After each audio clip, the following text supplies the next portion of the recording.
Welcome to Series 7, Exploring Hospital Sketches by Louisa May Alcott.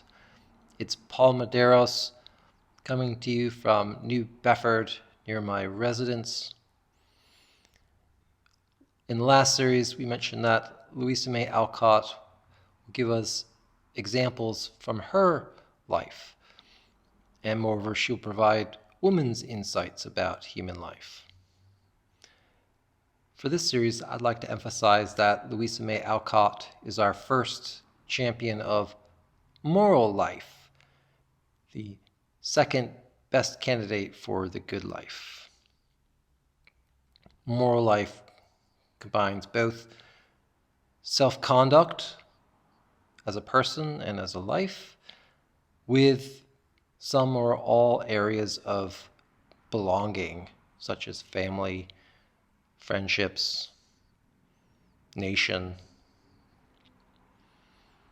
All of our authors in Philosophy 225 from this point on will be champions of some version of the moral life. Louisa May's Hospital Sketches is a record of her experiences as a U.S. Army nurse. The story begins in December of 1862, and she tells us it lasts about 6 weeks. So by January, the story is done. Originally, the author mentioned she intended to serve for 6 months. So part of the story is that there's some kind of failure or setback that occurs.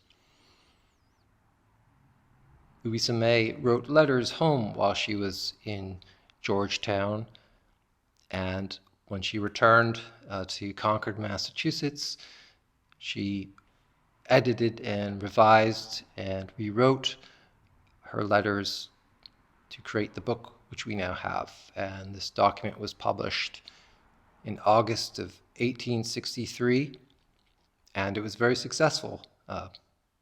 People in New England were interested in her reports of the Civil War and perhaps her perspectives as a woman. And of course, many people were interested in the events of 1863, the Emancipation Proclamation, which Louisa May describes in Chapter 5.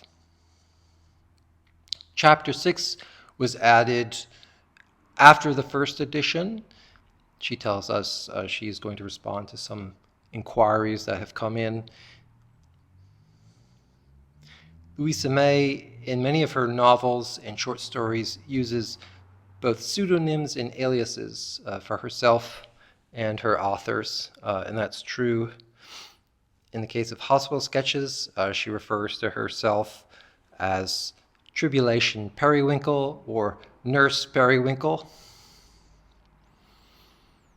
It's worth noting that this document is valuable from many perspectives. It can be read as a part of a history of the Civil War, or as a contribution to a study of abolition in New England.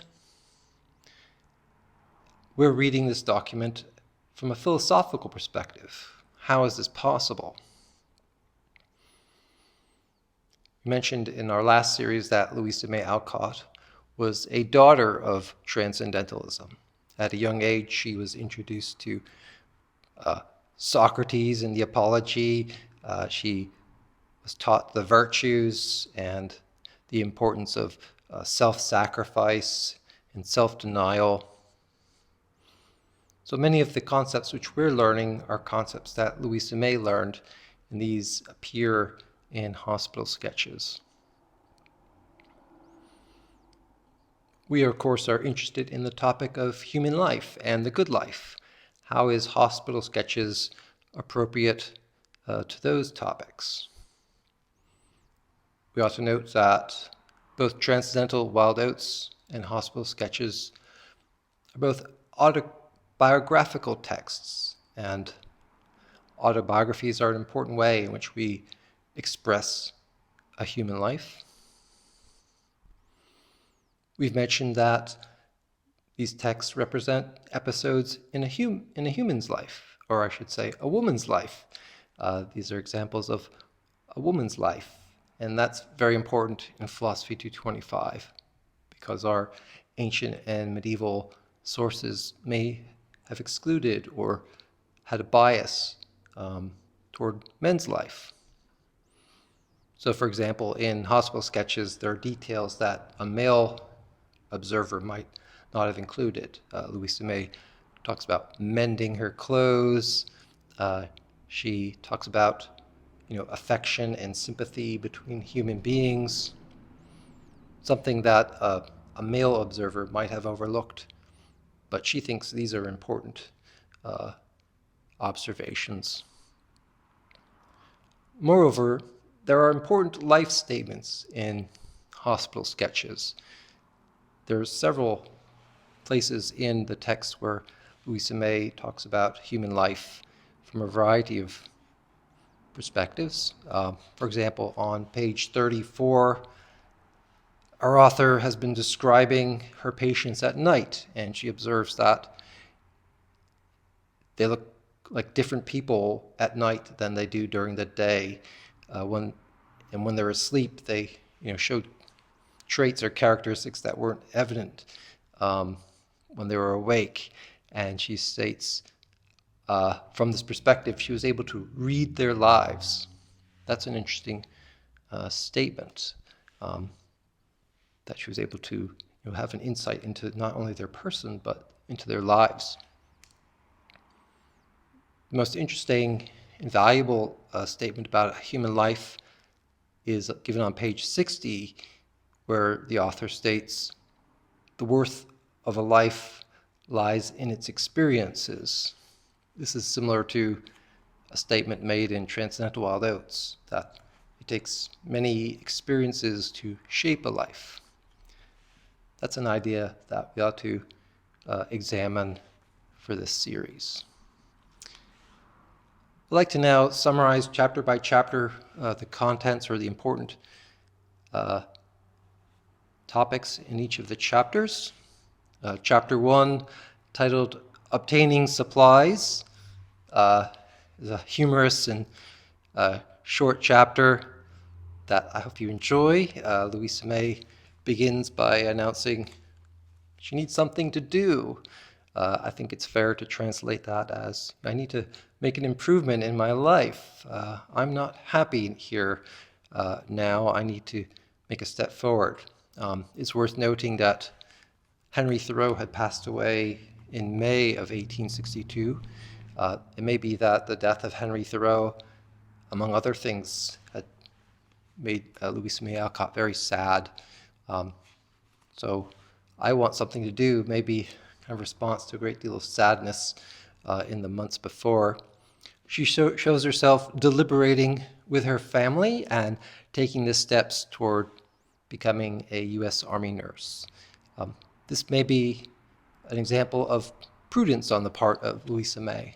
She's a person who deliberates and plans well, and she also mentions and makes several feminist statements about herself, that, for example, she believes women are competent and ought to be able to conduct themselves in public. And there are several setbacks that she encounters. Chapter 2 is titled A Forward Movement, describing her travel from Boston to Georgetown. This chapter is valuable in part because Louisa May describes her own character, and she also describes the characters of people that she sees and watches during her travels. And she points out good characters and also bad characters. So character was something of interest to her. Chapter 3, titled A Day, is a description of her first week as a nurse, and she describes the overwhelming tasks that she was given. She mentions that courage was very important to her, and moreover, she tells us that she acted according to what she thought was her duty.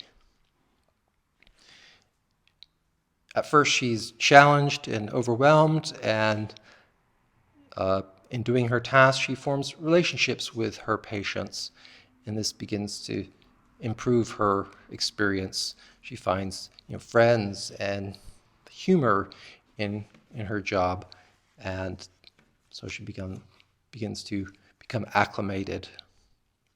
Chapter 4 is titled A Night. Louisa May has been promoted, she says, to a night ward, and she's the supervisor of 40 beds.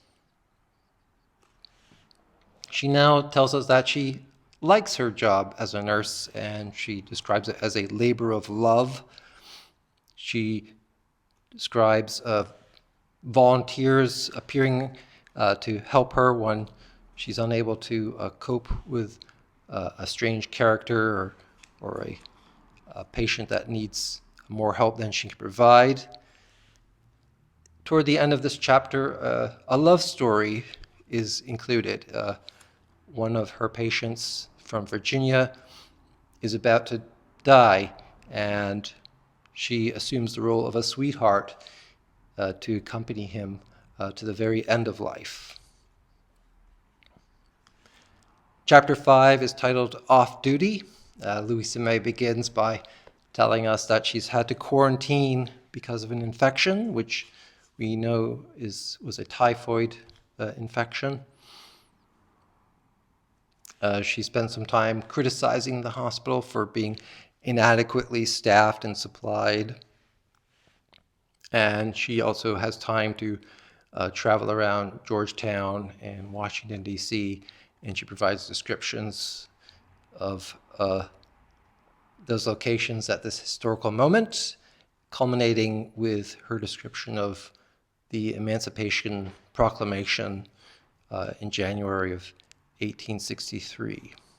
On page 60 is an important sort of conclusory statement where Louisa May Alcott says several important things about good life. And finally, chapter 6, titled A Postscript. Louisa May responds to inquiries from her readers, and the first inquiry is important to us. Louisa May describes the lack of religious services at the hospital, and she